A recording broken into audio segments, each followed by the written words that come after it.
Hello everyone, welcome back to another video. Today we'll be playing some Undertale into the Multiverse.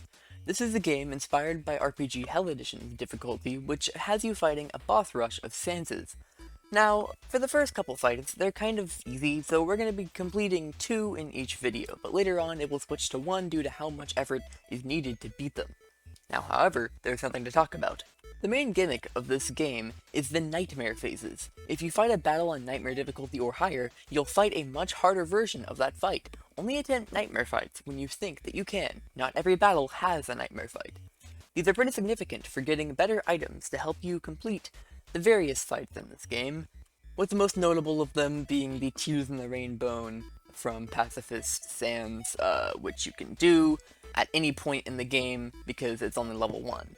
But it's a nightmare phase, it's really difficult, and yeah, that's all you really need to know. So, essentially when I'm covering the fights in this game, I'm going to sometimes literally title the title itself saying that I'm playing the nightmare phase of the fight, because most of the time, it's a completely different experience when you do that.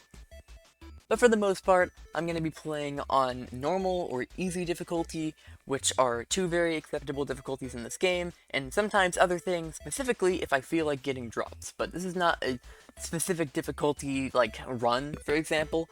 I will play however I want to play until I have the best items and have beaten the final boss. At least at the moment. The final boss will change and the game is being updated constantly, so do with that what you will. Without further ado, let's head into Pacifist Sands.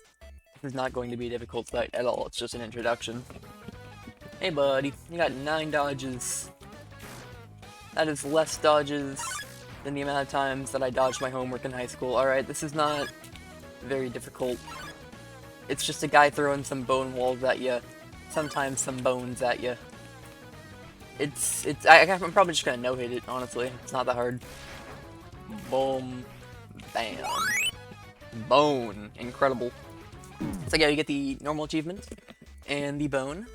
This is a very, very, very small upgrade to the stick, which is the same as the stick, but it's a bone and does slightly more damage. But that won't even be useful for a while, because a lot of the fights are dodge fights, but the next fight is the first HP fight in the game. HP fights are classified as fights that take more than 1 hit with your sword to kill after they have no dodges left. I know why I said sword, I meant weapon, but yeah, let's try out Underswap. He should be pretty... Oh, I'm not the right level.